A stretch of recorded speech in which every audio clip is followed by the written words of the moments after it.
मिथिला क्षेत्र में एक गांव, उस गांव में एक ब्राह्मणी रहती, विधवा ब्राह्मणी। उसको एक बेटा, और बेटे का नाम प्रयागदत्त। बेचारी अत्यंत गरीब, भिक्षा करती, बालक का पालन पोषण करती।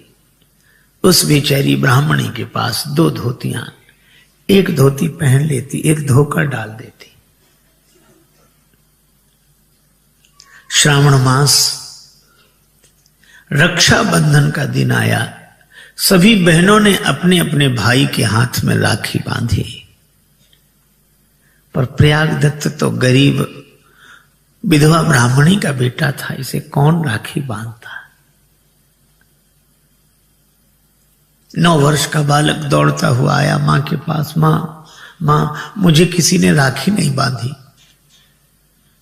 मां ने आंखों में आंसू भरकर कहा, बेटा तुम्हारी कोई बहन नहीं है। पर बालक यह बात कैसे समझ जाता। उसने कहा कि जब सबके हाथ पांव नाक कान हैं तो मेरे भी हैं, और जब सबके बहन हैं तो मेरी बहन क्यों नहीं। अब मां कैसे समझाती। मां ने कहा कि बेटा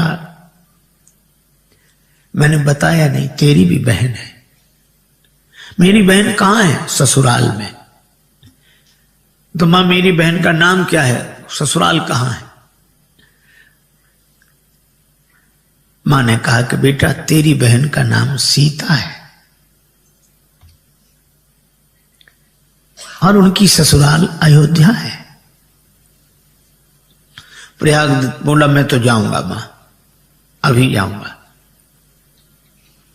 मां बोली, अभी नहीं, तू बड़ा हो जा, फिर मैं तुझे लेकर चलूंगी। अभी तू छोटा सा बालक, कहां जाएगा।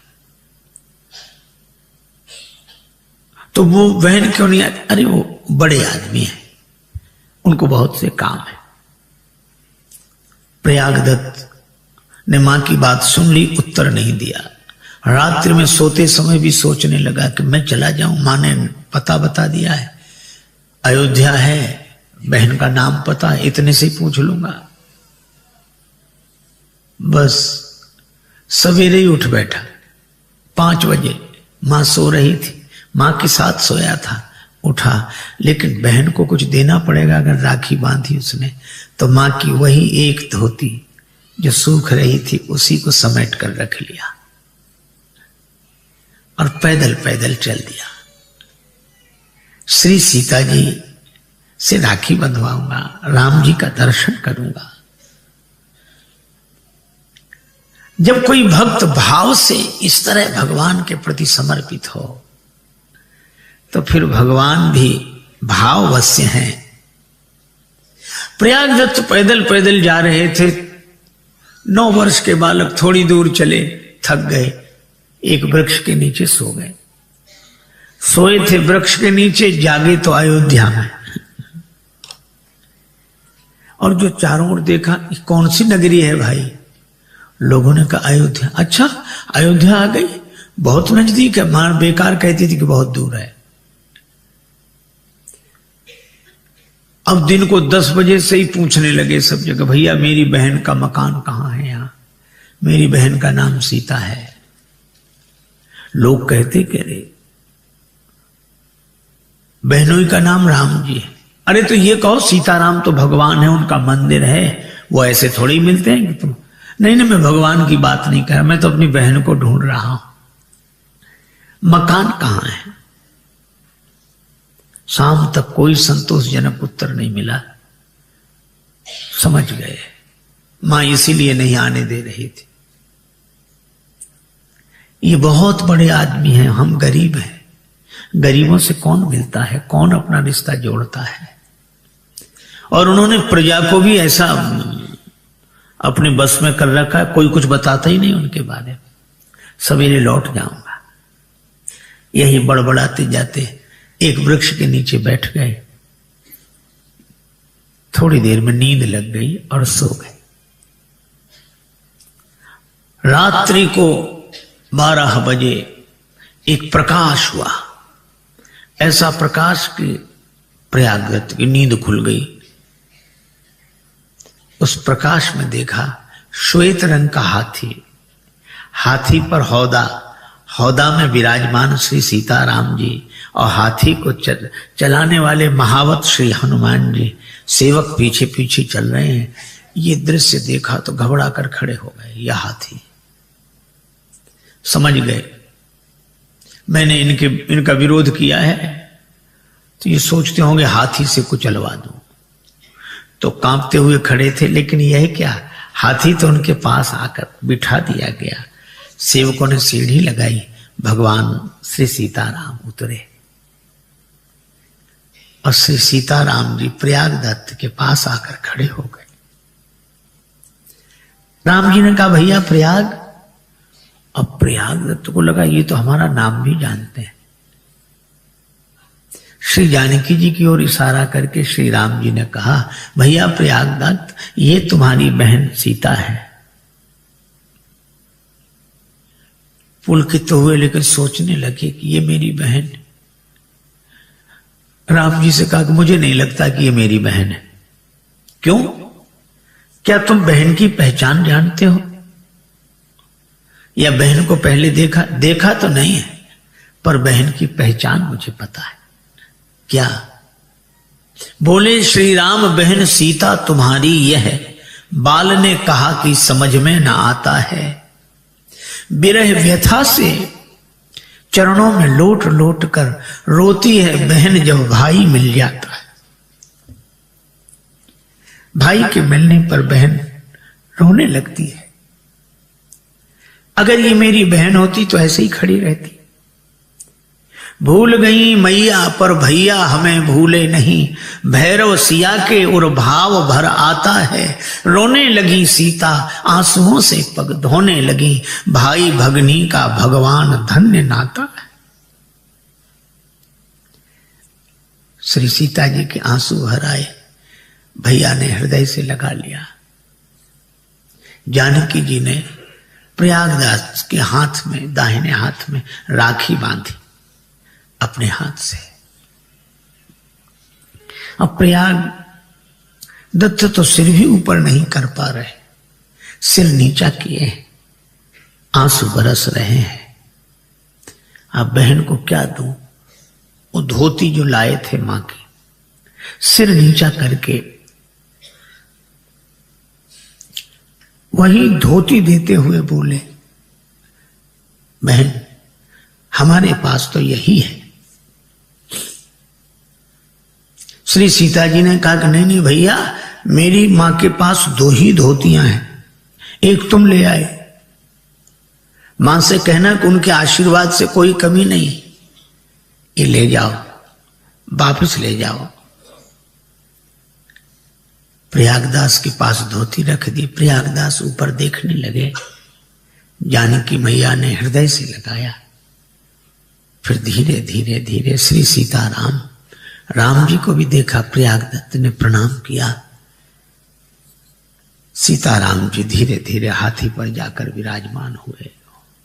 ये दृश्य विलीन हो गया, कुछ न दिखाई पड़े। अब तो प्रयागदत्त रोने लगे, भाव विह्वल दशा हो गई। सवेरे एक महात्मा निकले, उन्होंने प्रयागदास की जब यह दशा देखी, समझ गए कि इन पर कृपा हो गई है, श्री किशोरी जी की कृपा हुई है।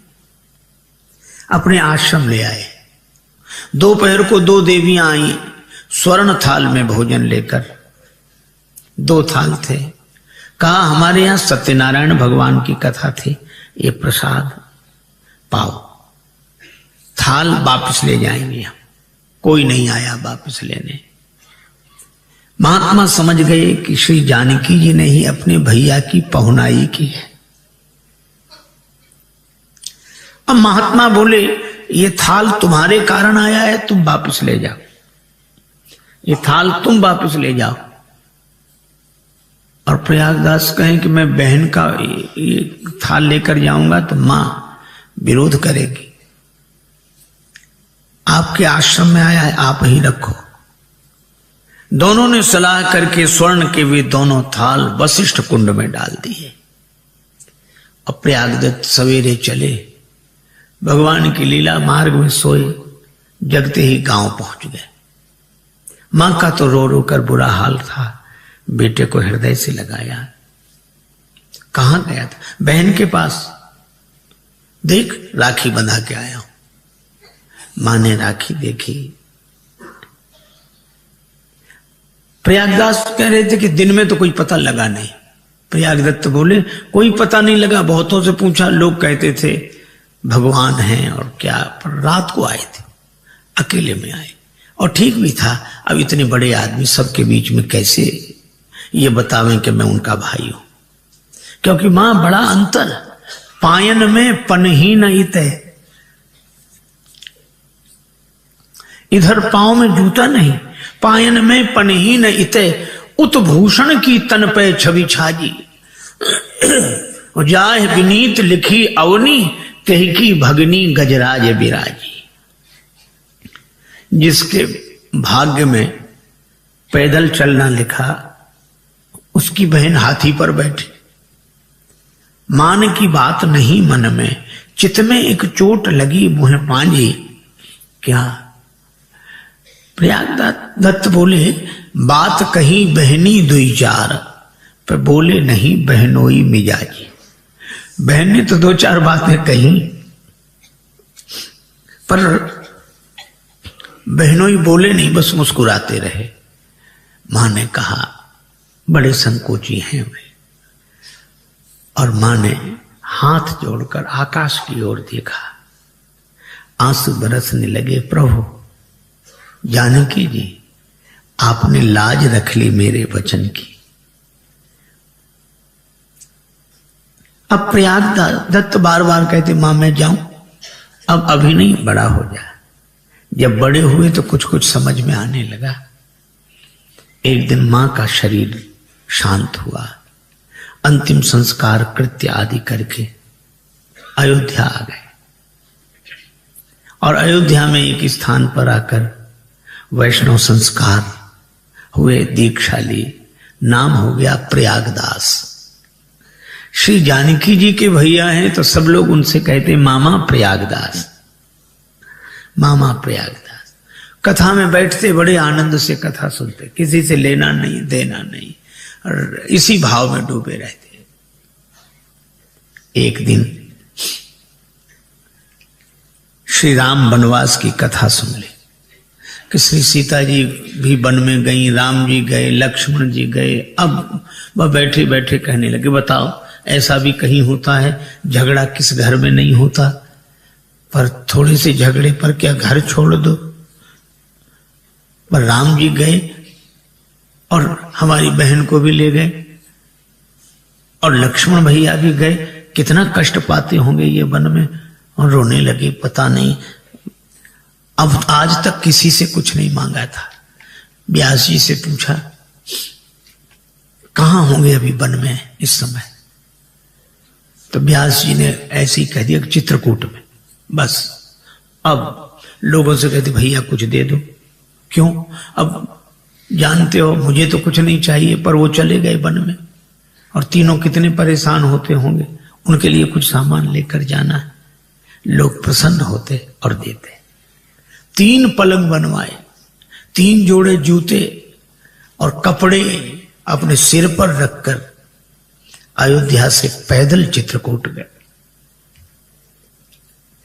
ये भक्तों का ढंग ही अलग होता है। किसी से मेरी मंजिल का पता पाया नहीं जाता, जहां मैं हूं फरिश्तों से वहां जाया नहीं जाता। मोहब्बत के लिए कुछ खास दिल मखसूस होते हैं, ये वो नगमा है जो हर साज पर गाया नहीं जाता। पैदल पैदल गए चित्रकूट, मंदाकिनी गंगा के किनारे फटिक शिला पर खड़े हो गए।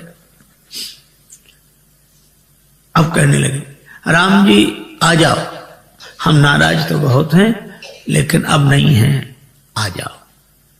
हमारे डर से छिप रहे हो जंगल में, और बहन मेरी बात तो सुन, तू तो आ जा। और लक्ष्मण भैया कोई नहीं आ रहा है। दिन भर बोलते रहे, रात भर बोलते रहे, नहीं आया तो दूसरे दिन जंगल में ही घुस गए। अब चित्रकूट का जंगल, मंदाकिनी के उस पार का जंगल, झाड़ियों में कपड़े उलझे पर बढ़ते जाएं। भगवान से रहा नहीं गया, प्रकट हो गए। श्री सीता राम लक्ष्मण को देखा तो चरणों में गिर गए। फिर आंसू बहाते हुए बोले, घर काहे को छोड़ दिया, और ये बहन ने भी तुम्हें नहीं समझाया, और लक्ष्मण भैया तो चाहते ही यही थे कि वन में चले। लो अब ये पलंग पर बैठो, ये जूते पहनो, ये कपड़े हैं, आराम से रहो। भगवान ने कहा, अरे हम वनवासी हैं, नियम है, पलंग पर नहीं बैठेंगे, जूते नहीं पहनेंगे। तो बोले, पलंग पर न बैठेंगे न पहनेंगे जूते, बड़े व्रतधारी के बेटा बने। अरे ऐसा किस तरह का नियम, सुख से रहो। और रोने लगे। श्री जानकी जी ने कहा कि प्रभु, इनको, श्री जानकी जी ने कहा कि प्रभु यह बड़े दुखी हो रहे हैं, इन्हें अपने साकेत का दृश्य दिखा दीजिए। भगवान ने साकेत का दृश्य उपस्थित किया। इतना ठाठ बाट, और ये जो प्रयागदास ने देखा, कहने लगे, अरे भाई तुम तो बड़े ठाठ से रहते हो,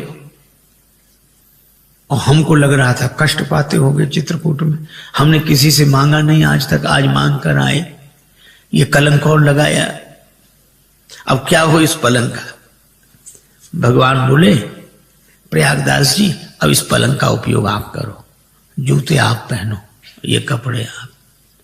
समझाया, प्रणाम करके चले। अब एक पलंग सिर पे रखे, कपड़े सिर पर रखे, जूता पहने, प्रयाग गए। और प्रयाग में था माघ मेला, तो प्रयाग के पहले ही एक नीम के वृक्ष के नीचे अपनी खाट बिछाई, खाट पे आराम से सो गए। मिट्टी का करवा पानी से भरा वो नीचे रखा। अब किसी ने कहा कि बाबा यहां क्यों पड़े हो, माघ मेला में नहीं जाते। कहने लगे, मतवादी हैं वहां इकट्ठे, हम जाके करें क्या मेलों में, और प्रागदास श्री राम को लेकर पड़े रहेंगे ढेलों में, हम तो यही ठीक है। किसी ने कहा, ढेलों में पड़े हो, पलंग पर सो रहे हो, हमने तो ऐसे साधु देखे ही नहीं, इतने ठाठ से कैसे साधु हो जो पलंग पर सो रहे हो, जूता पहने हो, कपड़ा और ये। तो कहने लगे, कौन कहता हम साधु हैं, फिर कौन हो। तो कहते, नीम के नीचे खाट बिछी है, नीम के नीचे खाट बिछी है, और खाट के नीचे करवा, और प्रागदास अलमस्ता सोवे, राम लला को सरवा।